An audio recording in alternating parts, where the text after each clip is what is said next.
Hello everyone, welcome back to my channel. तो guys इस video में हम लोग बात करेंगे जो अभी सितंबर 2021 बैच का अनाउंस किया था उन लोगों ने डेट का एडमिशन बुकलेट आ चुका है। तो उसके रिलेटेड आप डिटेल में जानेंगे कि वो कोर्स कैसे होने वाला है, या फिर जो 2021 बैच आउट स्टूडेंट्स है वो लोग मतलब एलिजिबल है या फिर नहीं है, जिनके पास डिग्री नहीं है उनके बारे में क्या है, या फिर मेक के बंदे कौन कौन सा कोर्स कर सकते हैं। उन लोगों ने इस बार मेजर चेंज किया है, तो इस रिलेटेड सब वीडियो डिटेल में जानेंगे इस वीडियो में। गाइज एंड तक वीडियो को ज़रूर देखना, आपके सभी डाउट्स क्लियर हो जाएंगे। मैं आपको सब क्लियर कर दूंगा इस वीडियो में। सबसे पहले गाइज अगर आप इस चैनल पे नए हो तो प्लीज़ पहले चैनल को चेकआउट करिएगा। मैं पूरे सीडैक के रिलेटेड वीडियोज इस चैनल पे डालते रहता हूँ।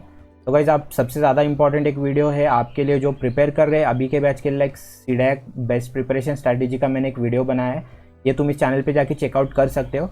और अगर इस चैनल पे नए हो तो प्लीज़ चैनल को भी सब्सक्राइब कर दो और ये वीडियो को भी लाइक कर दीजिएगा अगर पसंद आता है। तो अगर चलो वीडियो को स्टार्ट करते हैं। सबसे पहले ओपन कर लेते हैं एडमिशन बुकलेट, ओपन कर लेते हैं, फिर देखते हैं उसमें क्या क्या उन लोगों ने मेंशन किया है। तो भाई सबसे पहले आपको बता दूं ये पीजी डिप्लोमा एडमिशन बुकलेट है। इस बार पीजी कर दिया उन लोगों ने, फिर से पहले ऑनलाइन डिप्लोमा कोर्स था, इस बार उन लोगों ने पीजी कर दिया। ओके गाइस, तो ये सितंबर 2021 बैच होने वाली है और इसमें उन लोगों ने लगभग सभी कोर्सेज को ऐड कर दिया जो भी सीडैक पहले से ऑफर करता था। और एक नया कोर्स लग रहा है मुझे जो है कि रोबोटिक्स और अलाइन टेक्नोलॉजीज का एक नया कोर्स लग रहा है, ये भी उन लोगों ने ऐड कर दिया है। तो बाकी ये कंटेंट है, ये कुछ ज़्यादा इंपॉर्टेंट नहीं है हम लोगों के लिए। ये कुछ इंट्रो दिया है उन लोगों ने सीडैक के बारे में, तो इसका भी कुछ अपने को ज़्यादा इंपॉर्टेंट नहीं है। अगर चाहे तो आप एडमिशन बुकलेट की लिंक मैं डिस्क्रिप्शन में दे दूंगा, आप जाके पढ़ सकते हो कि सीडैक ने क्या क्या आज तक अचीव किया है, क्या क्या इनके मतलब ये रह चुके हैं, वो सब उन लोगों ने इसमें मेंशन किया है। तो सबसे पहले आप सबसे इंपॉर्टेंट देख लेते पीजी डिप्लोमा कोर्सेज कौन से, फीस क्या है और एलिजिबिलिटी क्राइटेरिया क्या होती है। तो आपको बता दूं ये पोस्ट ग्रेजुएशन डिप्लोमा कोर्स है, फुल टाइम कोर्स रहेगा, 900 आवर्स का अप्रॉक्सीमेट, मतलब 7.5 मंथ कोर्स चलेगा। जो पिछला बैच था वो 600 आवर्स का था, इन लोगों ने इस बार 900 आवर्स कर दिया और कुछ नए टेक्नोलॉजीज भी ऐड किए और फीस भी बढ़ा दी, वो आगे आपको वीडियो में समझ में आ जाएगा। तो वैसे सितंबर 2021 बैच है जो ऑनलाइन मोड में होने वाली है पूरी तरीके से, मतलब पूरा कोर्स ऑनलाइन मोड में होगा। और जो स्टूडेंट्स को अपने पास एक लैपटॉप या PC with high speed internet होना चाहिए, और आप मतलब मोबाइल से कोर्स को करना एक नॉट एडवाइजेबल है सीडैक की तरफ से। तो अगर आपके पास लैपटॉप और पीसी होना इंपॉर्टेंट हो जाता है। तो ये कॉमन एलिजिबिलिटी क्राइटेरिया क्या होती है वो देख लेते हैं। तो कॉमन एलिजिबिलिटी क्राइटेरिया आप लोग, मैं ये बता दूंगा बाद में, आप नीचे जब भी मैं कॉमन एलिजिबिलिटी क्राइटेरिया बताऊंगा तो आप लोग ये कंसिडर करिएगा। ओके, तो गाइस ये कॉमन एलिजिबिलिटी क्राइटेरिया, इसमें मतलब अगर कॉमन एलिजिबिलिटी क्राइटेरिया में आप बिलोंग करते हो तो आप कोई भी कोर्स सीडैक का कर सकते हो। जैसे ग्रेजुएशन इंजीनियरिंग, आपने इंजीनियरिंग किया IT CS या फिर इलेक्ट्रॉनिक्स एंड टेलीकम्युनिकेशन फील्ड में किया है तो गाइस आप कोई भी कोर्स को ऑप्ट कर सकते हो। आपका 10th 12th और इंजीनियरिंग 4 साल, 10th डिप्लोमा और इंजीनियरिंग 3 साल अगर ये कर चुके हो इस फील्ड में, IT, computer science, electronics, telecommunication, electrical और इंस्ट्रूमेंटेशन, तो आप कोई भी कोर्स को एलिजिबल हो। और वैसे ही MSc और MS किया है, computer science, IT, electronics with mathematics, 10th और 12th में अगर मैथमेटिक्स है, उसके बाद में तुम लोगों ने MSc और MS किया है तो भी आप एलिजिबल हो। तो in addition to common eligibility criteria also, अगर आप पर्टिकुलरली कोई कोर्स करना चाहते हो तो उसका भी अलग क्राइटेरिया होता है। जैसे आप लोगों को मैं बता देता हूँ यहाँ पर कि कौन से कोर्सेस है, उनकी क्या एलिजिबिलिटी क्राइटेरिया है और कितने मिनिमम परसेंटेज चाहिए होते हैं आपको, और फीस कितनी होने वाली है। तो गाइस सबसे पहले देख लेते हैं PG मतलब post graduation in geo informatics, DGI। तो गाइस ये कैटेगरी सेक्शन 1 में आता है। आपको अगर ये कोर्स करना है तो आप सिर्फ सेक्शन 1 का एग्ज़ाम दे सकते हो, तो मैं आपको आगे बता दूंगा। तो गाइस इसमें देखो कॉमन एलिजिबिलिटी क्राइटेरिया जो मैंने अभी बताया आपको ऊपर, तो वो है, तो आप ये कोर्स कर सकते हो। और बाकी जो भी यहाँ पर दिया है आप ये पढ़ सकते हो पॉज करके, इतने फील्ड में अगर हो तो आप ये कोर्स कर सकते हो। इसमें मिनिमम 50% क्राइटेरिया होता है और आपका फीस होने वाली 76,500 प्लस GST। ओके गाइस, तो सबसे फेमस कोर्स पे आते हैं जिसके लिए आपको सेक्शन A+B का एग्जाम देना होता है सीकेट में, वो है PG DAC। तो PG DAC गाइस इसमें कॉमन एलिजिबिलिटी क्राइटेरिया मतलब जो मैंने ऊपर बताया, और graduation in any discipline of engineering, मतलब एनी मतलब कि आप कोई भी मतलब फील्ड से इंजीनियरिंग कर चुके हो, जैसे मैथ से हो या फिर सिविल से हो या फिर कोई भी कोर्स से मतलब इंजीनियरिंग कर चुके हो तो आपको ये कोर्स कर सकते हो। इसमें आपको मिनिमम 50% क्राइटेरिया इंजीनियरिंग में, और जो 76,000 प्लस 500 प्लस GST इस बार का कोर्स का फीस है। तो पिछली बार 50,000 था, इस बार जैसे 600 आवर से 900 आवर कर दिया तो उन लोगों ने फीस में भी थोड़ी सी इंक्रीमेंट कर दिया है।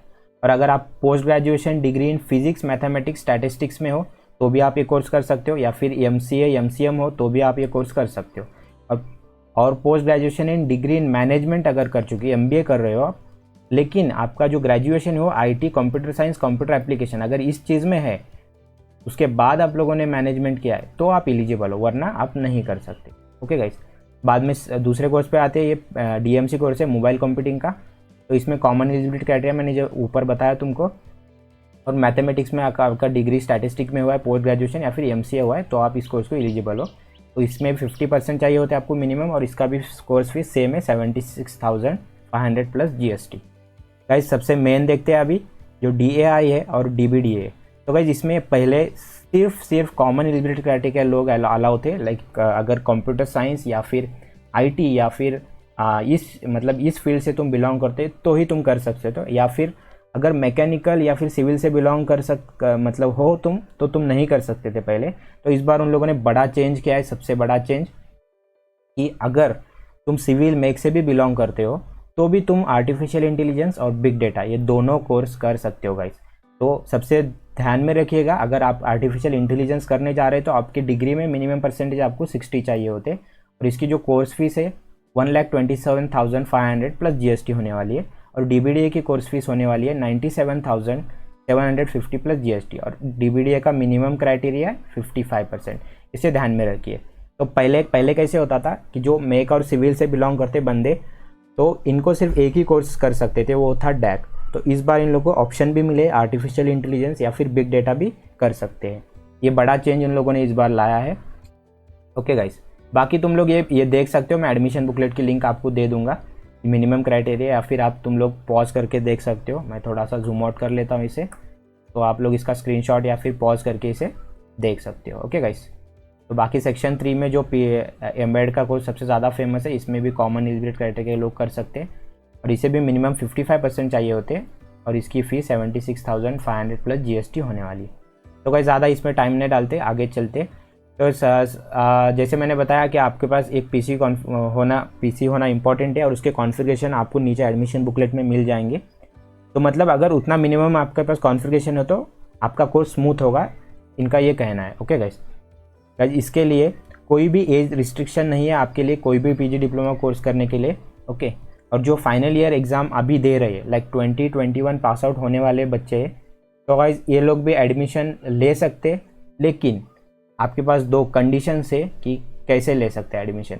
अभी समझो अगर आप 2021 पास आउट होने वाले तो आपके पास डिग्री सर्टिफिकेट नहीं है तो आप ले सकते हो, या फिर जो पिछली बार पास आउट हो चुके हैं जिनका डिग्री सर्टिफिकेट अभी तक आया नहीं है तो लेकिन उनके पास प्रोविजनल सर्टिफिकेट है, तो उसके बेस पर भी वो लोग एडमिशन ले सकते हैं।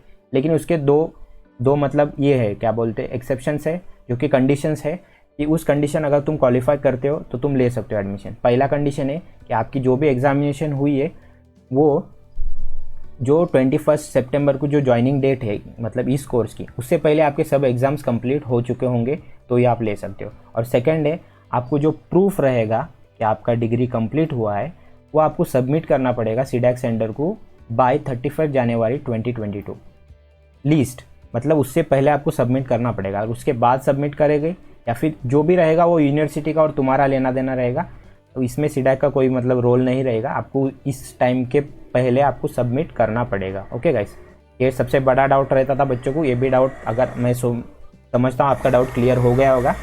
अगर और भी कुछ डाउट से आते हैं आपको तो आप कमेंट सेक्शन में मुझे पूछ सकते हो, कोई प्रॉब्लम नहीं है। ओके, इंपॉर्टेंट नोट्स देख लेते। Ensure that the meet eligibility criteria. Okay, आप कोई भी कोर्स अगर चूज़ कर रहे हो तो पहले उसका एलिजिबिलिटी क्राइटेरिया चेक कीजिए।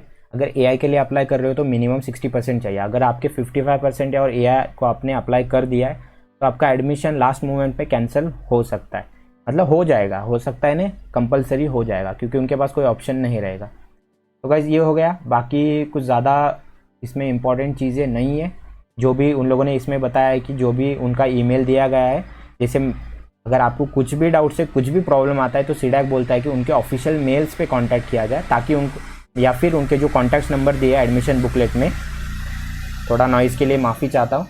तो गाइज़ देखो, आपके जो भी मतलब ईमेल्स दिए, फ़ोन नंबर्स दिए, उस पर कॉल करके आप आपके डाउट्स क्लियर कर सकते हो। आपका फॉर्म नंबर मेंशन करना मत भूलिए, जब भी मेल करोगे नाम वगैरह मत डालिए, फॉर्म नंबर डालिए ताकि उनको ट्रैक करने में थोड़ा आसानी हो जाए। तो सबसे ये हाईलाइट्स देख लेते कुछ। वेल इस्टेब्लिश्ड कोर्स है, 30 वीक का कोर्स रहने वाला है, 6 आवर्स पर डे थेरी मतलब थेरी और लैब सेशंस होंगे, 6 डेज़ पर वीक चलेंगे ये। बाकी इंटरनल असेसमेंट होगा या फिर सेंट्रलाइज जो भी एग्ज़ाम रहेंगे ऑल सेंटर कोर्स में रहेंगे। ये जो भी डिज़ाइन किया गया है सिलेबस आईसीटी के स्टैंडर्ड्स के हिसाब से डिज़ाइन किया गया है। आपका स्पेशल ट्रेनिंग होगा एप्टीट्यूड, कम्युनिकेशन स्किल और इंटरव्यू स्किल्स पे, ये भी दिया गया है। और extensive placement orientation, region wise common placement होने वाला है। ओके गाइस, ये हो गया बातें कुछ। उसके बाद चलते हैं कॉमन कैंपस प्लेसमेंट प्रोग्राम के बारे में। तो इसमें कॉमन कैंपस प्लेसमेंट मतलब जो CCPP लास्ट में कॉमन प्लेसमेंट होता है उसके बारे में इन लोगों ने कुछ डिटेल्स दिए कि लाइक कौन कौन से सेंटर्स है या फिर मोर देन कितने 400 कंपनीज आती है और ओवरऑल 90% से ज़्यादा प्लेसमेंट हो जाता है ओवरऑल अक्रॉस इंडिया में। बस यही चीज़ें बताया। ये कुछ रीजन वाइज प्लेसमेंट होते हैं। जिनको नहीं पता बता दूँ कि अगर आप पुणे रीजन में कोई भी सेंटर ले रहे हो तो आप कोई भी मतलब अगर कोई सनबीम से बिलोंग करता है या फिर कोई मतलब बाकी इन्फो से बिलोंग करता है, अगर आपका क्राइटेरिया सेम है तो आप एक कंपनी के लिए आप एलिजिबल हो। जो भी कंपनी आ रही है तो कोई भी सेंटर से बिलोंग करे, ज़्यादा मैटर नहीं करता है, रीजन वाइज प्लेसमेंट होता है। बाकी ये कुछ इन लोगों ने कंपनीज के नाम दिए हैं तो आप इसे पॉज करके देख सकते हो। कंपनी के जो जो नाम से स्क्रीनशॉट भी ले सकते हो आपको लेना है तो। ओके, तो आगे चलते गए सीडैक ट्रेनिंग सेंटर्स के बारे में जानते। थोड़ा जूम कर लेता हूँ मैं इसे। तो सीडैक ट्रेनिंग सेंटर्स कहाँ कहाँ है और कितने उनकी सीट कैपेसिटी ये इन लोगों ने दिया है, ये भी आप लोग देख लीजिएगा। मैं एडमिशन बुकलेट डिस्क्रिप्शन में डाल दूंगा। तो कौन से सेंटर पे कितने कितने सीट्स अवेलेबल है कौन कौन से कोर्सेज़ के लिए। ओके, तो इसके भी अगर आपको देखना है अच्छे से तो देख सकते हो पॉज करके। ओके, तो आगे बढ़ते हैं वीडियो में गाइस। ये है एडमिशन प्रोसेस के बारे में पूरा। तो इसके बारे में अभी आप लोग ध्यान मत दीजिएगा। जैसे अभी नोटिफिकेशन आ चुका है और एप्लीकेशन फॉर्म्स भी निकल गए। ये वीडियो जब तक अपलोड हो जाएगा आपको एप्लीकेशन फॉर्म्स भी मिल जाएंगे। उसके बाद सीडैक वेबसाइट पे जाइए, सेलेक्ट कीजिए, फीस भर दीजिएगा, एडमिट कार्ड मिल जाएगा और आपकी एग्ज़ाम हो जाएगी। इसके आगे का प्रोसीजर जो भी है उसके बारे में अभी मत सोचिए, मैं उसके बारे में आपको बाद में डिटेल्स वीडियो में समझा दूंगा। ओके, ऑलरेडी मैंने काउंसलिंग प्रोसेस पे वीडियो बनाया, अगर आप वो चेकआउट नहीं किए वो जाके चेकआउट कर सकते हो। तो चलिए गाइज आगे सीडैक्स कॉमन एडमिशन टेस्ट के बारे में जानते हैं, जिसे सीकैट कहा जाता है। तो गाइज इसमें अभी जो इस बैच होने वाली है, मतलब अगर सीडैक में एडमिशन लेना है तो आपको सीकैट की एग्ज़ाम देनी होती है। तो जो अभी इस बार कंप्यूटराइज्ड मोड में फिजिकल मोड में कंडक्ट किया जाएगा अगस्त 7 को और अगस्त 8 को, मतलब ऑफलाइन मोड में कंडक्ट किया जाएगा। आपको सेंटर पर जाना पड़ेगा एग्ज़ाम के लिए। ओके, इसके लिए आपको सीकैट के जो वेबसाइट है सीडैक.in वहाँ पर जाके आपको अप्लाई करना होता है, या फिर @सीडैक.in इस वेबसाइट पे जाके अभी आप अप्लाई कर सकते हो। और फॉर्म कैसे फिलअप करना है इसके बारे में रिगार्डिंग मैंने पिछले बैच के तब एक वीडियो बनाया था। उसी प्रोसीजर को फॉलो कीजिए तो आपको हो जाएगा। वो भी लिंक मैं डिस्क्रिप्शन में आपको डाल दूंगा, आप जाके चेकआउट कर सकते हो। तो सीकैट टेस्ट पेपर के बारे में जानते हैं। पिछली बार उन लोगों ने सेक्शन ए बी और कंबाइन लिया था एग्ज़ाम, तो सेक्शन सी का अलग से लिया था। तो भाई इस बार उन लोगों ने पहले जैसे पैटर्न कर दिया है। पैंडेमिक की वजह से उन लोगों ने चेंजेस किए थे कुछ, तो इस बार उन लोगों ने फिर से जो प्रीवियसली जैसे सीडैक कंडक्ट किया जाता था वैसे ही ले रहे हैं। अभी सीकैट की एग्ज़ाम 3 सेक्शन में डिवाइड होगी, सेक्शन ए, सेक्शन बी और सेक्शन सी में, और ईच सेक्शन के लिए 1 आवर टाइम रहेगा ड्यूरेशन। ओके गाइस, तो एज़ पर ओके ये हो गया आपकी चीज़ें कुछ। और इम्पॉर्टेंट नोट ले लीजिए आप कि आप जब फॉर्म फिलअप करेंगे वहाँ पर आप जो कोर्स चूज़ करेंगे, लाइक अगर कोई कोर्स चूज़ कर रहे हैं या फिर कोई सेक्शन चूज़ कर रहे हो, लाइक सेक्शन ए का एग्ज़ाम देना है, A+B का देना है और A+B+C का देना है, तो उसके अकॉर्डिंग आपको वो एग्ज़ाम देना होता है स्पेसिफिक। ओके, तो एवरी सेक्शन में सीकैट के 50 ऑब्जेक्टिव टाइप क्वेश्चंस मिलेंगे और उसके लिए 4 चॉइसेस रहेंगे आपके पास। अगर कोई चॉइस मतलब सही होता है तो आपको +3 मार्क्स दिया जाएगा, अगर गलत होता है तो -1 मार्क दिया जाएगा, मतलब माइनस मार्किंग है। अगर कोई मतलब रॉन्ग आंसर होता है तो -1 हो जाएगा, और अगर आप अटेम्प्ट नहीं करते तो उसके मार्क्स 0 रहेंगे। ओके, तो टोटल आपको एक सेक्शन में 150 मार्क्स आपको मैक्सिमम मिल सकते हैं। हो गया, तो उसके बाद कोर्सेस और ये देख लेते हैं कि कौन से कोर्सेज कौन से सेक्शंस में आते हैं। अगर आपको जियो इन्फॉर्मेटिक्स का कोर्स करना है तो आपको सिर्फ सेक्शन ए पेपर देने की ज़रूरत है, बाकी सेक्शन नहीं दिया तो भी चलेगा। अगर आप डैक, DBD है या फिर IoT, DI ये कोर्सेज करना चाहते हैं तो आपको सेक्शन A+B सेलेक्ट करना पड़ेगा। जब ऑप्शन फॉर्म फिल करेंगे तो आपको इसकी एग्ज़ाम देनी पड़ेगी। या फिर आपको एम्बेडेड करना है, VLSI करना है, या फिर ये जो नया कोर्स ऐड किया है इन लोगों ने रोबोटिक्स और अलाइन टेक्नोलॉजीज, अगर ये कोर्स करना है तो आपको A+B+C सेक्शन का एग्ज़ाम देना होता है। तो अकॉर्डिंगली आप लोग फॉर्म फिल कर दीजिएगा। ओके, तो सीकैट का सिलेबस देख लेते गाइस। तो सीकैट का सिलेबस है सेक्शन ए के लिए इंग्लिश, क्वांटिटेटिव एप्टीट्यूड और रीजनिंग, 1 आवर का टाइम ड्यूरेशन है। उसके बाद सेक्शन बी में देखिए computer fundamental, C programming, data structure, object oriented programming concept और ऑपरेटिंग सिस्टम, इसमें 1 आवर का टाइम है। कंप्यूटर नेटवर्किंग हटा दिया है, पिछली बार भी नहीं था, लेकिन गाइस कंप्यूटर नेटवर्किंग एग्ज़ाम में नहीं था, लेकिन कुछ सवाल आ रहे थे, जैसे कंप्यूटर फंडामेंटल में भी नेटवर्किंग का पार्ट थोड़ा सा कवर होता है, तो इसलिए बेटर है कि थोड़ा सा आप लोग बेसिक पढ़ लीजिएगा। ओके, सेक्शन सी में देखिए guys, computer architecture, digital electronics और माइक्रो प्रोसेसर, ये इसको भी 1 आवर का आपको टाइम मिलेगा। ओके गाइस, तो बाकी आप लोग यहाँ पर रेफरेंस बुक के बारे में देख सकते हो, मैं ये आपको ग्रुप में डाल दूंगा, या फिर पॉज करके आप लोग देख लीजिएगा, पढ़ लीजिएगा ये सब रेफरेंस बुक, कौन कौन से सब्जेक्ट के लिए कौन कौन। इतना पढ़ने की ज़रूरत नहीं, मैंने जो सीकेट प्रिपरेशन पे एक वीडियो बनाया वो जाके चेकआउट करिए, उसमें मैंने सोर्सेस और आपको यूट्यूब चैनल्स और आपको कौन से वेबसाइट से MCQ सॉल्व करने इसके बारे में सब डिटेल में समझाया, ताकि आपका अच्छे से हेल्प हो जाएगी। वो वीडियो चेकआउट कर सकते हो, आई बटन में भी आ रहा होगा लिंक, या फिर आप डिस्क्रिप्शन में जाके देख सकते हो, या फिर मेरे चैनल पे चेकआउट कर सकते हो। ओके गाइस, तो सीकेट का शेड्यूल देख लेते हैं। एग्जाम होने वाले 7 और 8 अगस्त को, जो कंप्यूटराइज फिजिकल मोड में होगी, आपको सेंटर पे जाना पड़ेगा। ओके गाइस, तो उन लोगों ने इधर क्लियर कट मेंशन किया है, टेंटेटिव शेड्यूल है ये, मतलब शायद अगर 7 और 8 अगस्त को अगर पैंडेमिक के सिचुएशन में अगर कुछ चेंजेस होता है तो शायद वो लोग चेंज कर सकते हैं उनके अकॉर्डिंग। तो 7 और 8 अगस्त का ये टाइम टेबल है, ये देख लीजिएगा। और सीकेट के सिटीज़ के बारे में जानते हैं आप, सीकेट के सिटीज़ कैसे सेलेक्ट करने। तो बहुत सारे मतलब सिटीज़ अक्रॉस इंडिया में बहुत सारे वो लोग ऑप्शंस देंगे आपको। जब भी आप ऑप्शन फिल करेंगे वहाँ पर 3 चॉइसेस दिए जाएंगे सिटी के, वो 3 चॉइसेस आपको फिल करना है। ओके, तो वन सेलेक्टेड मतलब आप जो भी मतलब एक बार सेलेक्ट कर देंगे 3 सिटीज़, तो उसमें से अगर तो आप बाद में उसे चेंज नहीं कर सकते, अनलेस उन लोगों ने ये कंडीशन दिया है कि एग्ज़ाम मतलब 29 जुलाई तक आपको फॉर्म भरना है, तो उससे पहले अगर आपको चेंज करना है तो आपको एक वैलिड रीज़न के साथ @support@sidac.in पे एक मेल करना होता है, तो वो लोग शायद आपको चेंज करके दे सकते हैं। ओके, ये कुछ सिटीज़ है गाइस, देख लीजिएगा। और उन लोगों ने यहाँ पर क्लियर आपका सिटी अगर इसमें हो तो अच्छा है, नहीं तो नियर बाय सिटीज़ आप सेलेक्ट कर सकते हो, जो भी आपके नियर बाय रहेंगे 3 सिटीज़। ओके, और देखिए यहाँ पर सबसे ज़्यादा इंपॉर्टेंट बात उन लोगों ने बताई है कि अगर कोई सिटी में अगर कम बच्चे होते, लेस नंबर ऑफ कैंडिडेट, और फिर उस सिटी में अगर कोई इमरजेंसी होती है ड्यू टू पैंडेमिक या फिर कोई भी चीज़ की वजह से अगर उस सिटी में फिजिकल मोड में एग्ज़ाम नहीं कंडक्ट कर सकते, तो सीडैक के पास सीडैक के पास एक रीज़न है कि आपको वो शायद वो सेंटर अलोकेट ना हो, दूसरा सेंटर अलोकेट हो सकता है। ओके गाइस, तो एक बार आप लोगों ने फ़ीस पे कर दी तो नॉट रिफंडेबल है। इन लोगों ने बताया है कि एक बार आपने सीकेट की फ़ीस पे कर दी तो आपको रिफ़ंड नहीं होगा। तो अभी फ़ीस के बारे में देख लेते हैं। सेक्शन ए का एग्ज़ाम दे रहे तो 1350 आपको भरना पड़ेगा, A+B देना है तो 1550, और A+B+C देना है तो 1750। Okay guys, must be paid online, आपको ऑनलाइन पे करना है बस, बाकी कुछ चीज़ें इसमें नहीं है। तो बाकी सीकेट है एडमिट कार्ड्स आप लोग जो भी डेट्स मेंशन किए, मैं इंपॉर्टेंट डेट्स में नीचे आपको बता दूंगा कब सीकेट एडमिट कार्ड्स कब आएंगे, तो उसके हिसाब से आप सीकेट जहाँ पर स्टूडेंट लॉगिन करोगे, जब फॉर्म फिल करोगे वहीं जाके तुम डाउनलोड कर सकते हो एडमिट कार्ड। और एडमिट कार्ड पे मेंशन रहेगा टाइम, डेट, वेन्यू, सब कुछ मेंशन रहेगा। और जब सीकेट का एग्ज़ाम देने जाओगे सेंटर पे, तो आपके पास एक वैलिड आइडेंटिटी कार्ड होना चाहिए, मतलब आपका आइडेंटिटी प्रूफ होना चाहिए, वरना आपको वो लोग शायद एग्ज़ाम में ना बैठने दे। तो वेरिफिकेशन के लिए आप वो साथ में रखिए। ओके गाइस, तो अब सीकेट रैंकिंग के बारे में जानते हैं गाइस। देखिए, आप जो भी परफॉर्मेंस देंगे, लाइक जो भी आपका एग्ज़ाम होगा उसके अकॉर्डिंग आपको एक रैंकिंग प्रोवाइड की जाएगी। लाइक फॉर एग्जांपल, अगर आप लोगों ने सेक्शन A+B और A+C मतलब तीनों सेक्शन का फॉर्म भरा है, ओके, जब भी फॉर्म भरा है तीनों सेक्शन के लिए, लाइक आप कंसिडर करो कि आपको एम्बेडेड लेना है तो इसलिए भरा है, तो आपकी रैंकिंग जो आएगी, सेक्शन A की रैंकिंग अलग आएगी, सेक्शन A+B की एक रैंकिंग आएगी और A+B+C की एक रैंकिंग आएगी। अगर आप एम्बेडेड लेना चाहते हो तो आपका A+B+C का रैंकिंग कंसिडर होगा, और अगर आप डैक लेना चाहते हो तो A+B का कंसिडर होगा, और या फिर आप जियो इन्फॉर्मेटिक्स करना चाहते हो आपका सेक्शन A का कंसिडर होगा। ओके गाइस, इतना ये ध्यान में रखिएगा। और कैंडिडेट जो लोएस्ट 10% में आएंगे तो उनको वो एलिजिबल क्वालिफाइड नहीं रहेंगे रैंकिंग के लिए, उनको कोई भी रैंकिंग नहीं मिलेगी। Okay, even after 10% low end performance as stated, if the candidate exist with 0 और less than 0 marks in any section. Okay, तो अगर ये कोई भी सेक्शन में आपको 0 से कम मार्क्स आते हैं तो भी आप नॉट क्वालिफाइड रहोगे रैंकिंग के लिए। ओके गाइस, तो गाइस ये इंपॉर्टेंट नोट्स देख लेते हैं।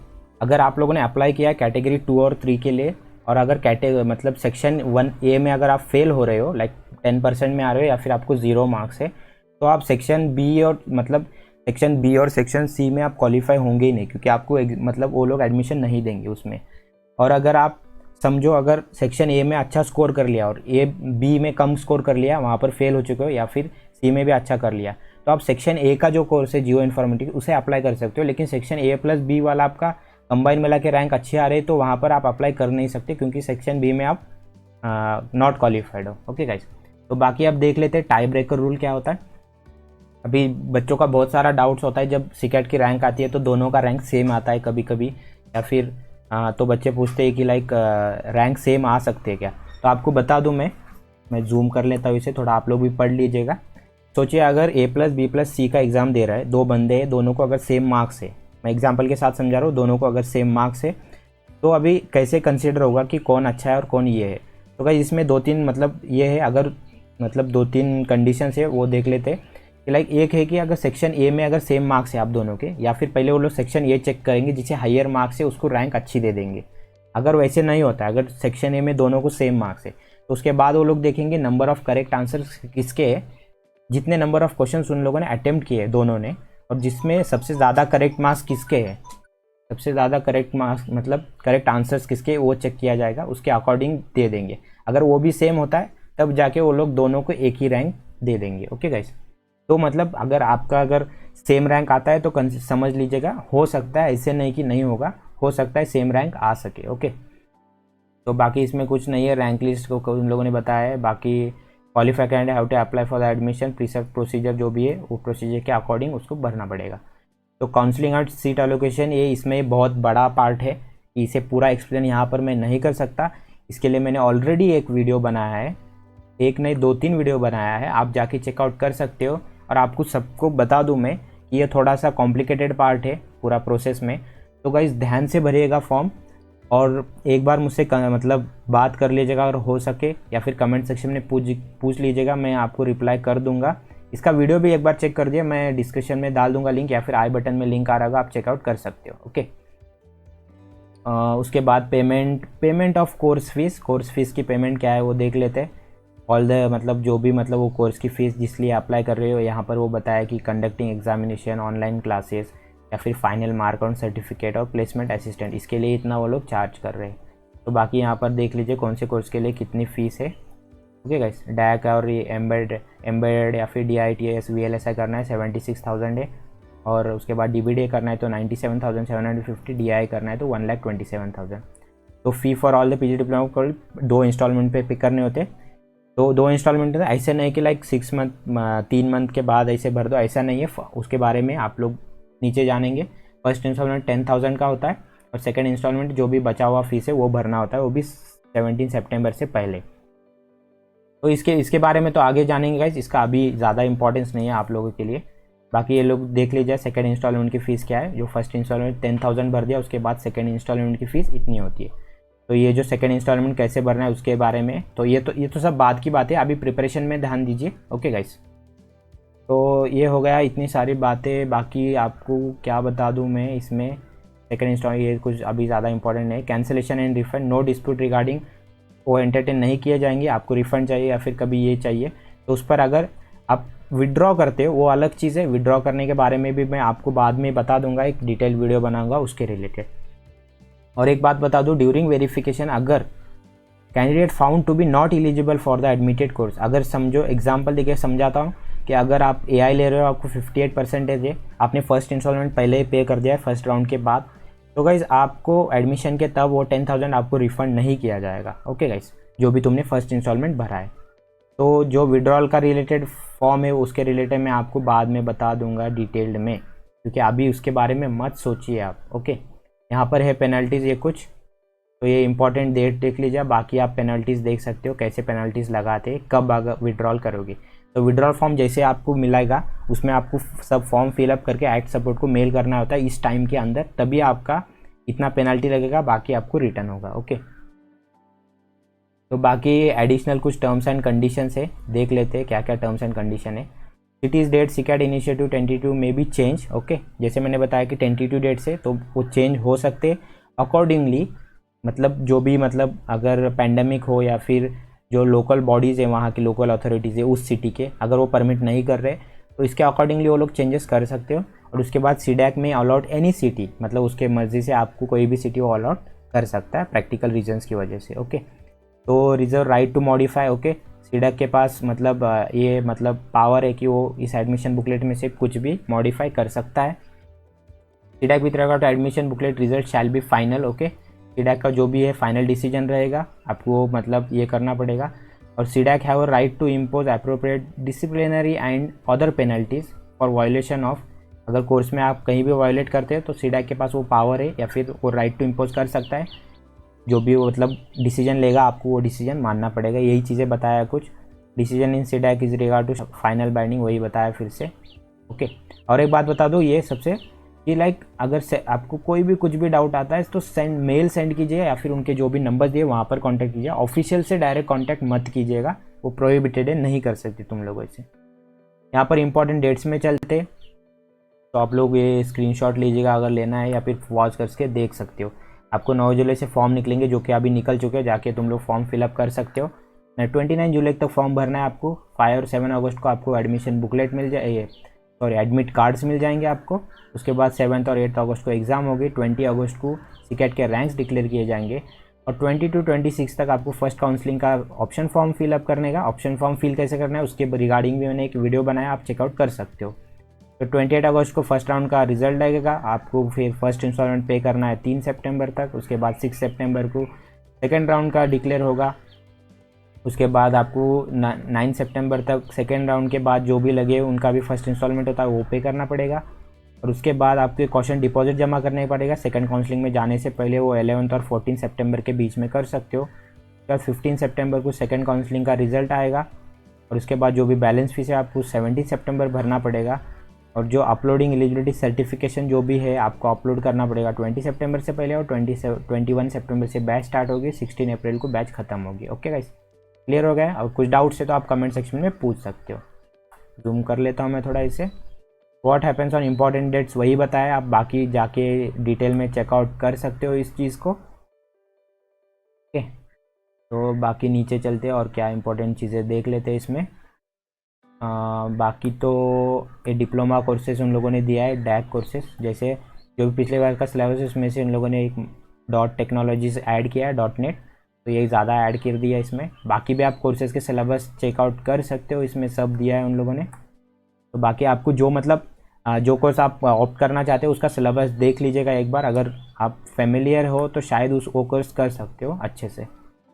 और इसके नीचे चलते हैं, नीचे ओके, हर कोर्स के लिए उन लोगों ने ये मेंशन किया है कि क्या क्या रिक्वायरमेंट है, वो भी देख लीजिएगा एक बार। अगर आपके पास ये रिक्वायरमेंट है भी नहीं, लाइक 8 GB रैम और अबो बताया इन लोगों ने, तो अगर 8 GB हो तो सॉफ्ट चलेगा। 4 GB हो तो दिक्कत आ सकती है, तो बेटर है अगर बढ़ा सकते तो बढ़ा लो, या फिर 4 GB वैसे काम चल रहा है, बच्चे बोल रहे हैं ऐसे।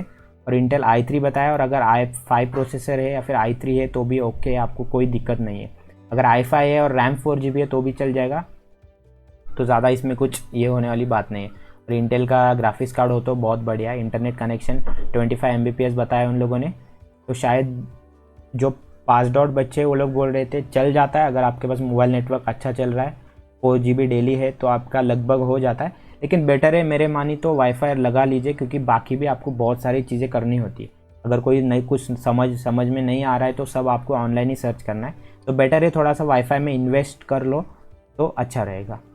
तो बाकी कोर्सेज़ के लिए जो भी रिक्वायरमेंट है उन लोगों ने इस एडमिशन बुकलेट में मेंशन किया है। मैं डाउनलोड लिंक डिस्क्रिप्शन में डाल दूंगा, जाके चेकआउट करिए। तो बस गाइज इस वीडियो में इतना ही मुझे बताना था। थोड़ा सा लंबा वीडियो बन गया है, यहाँ तक अगर देख लिया तो वीडियो को लाइक कर दो। और अगर आप इस चैनल पे नए हो तो बाकी वीडियोस भी चेकआउट कर सकते हो, और चैनल को भी सब्सक्राइब कर लेना। तो तब तक के लिए बाय गाइज, अगला वीडियो जल्दी आएगा, बने रहेगा।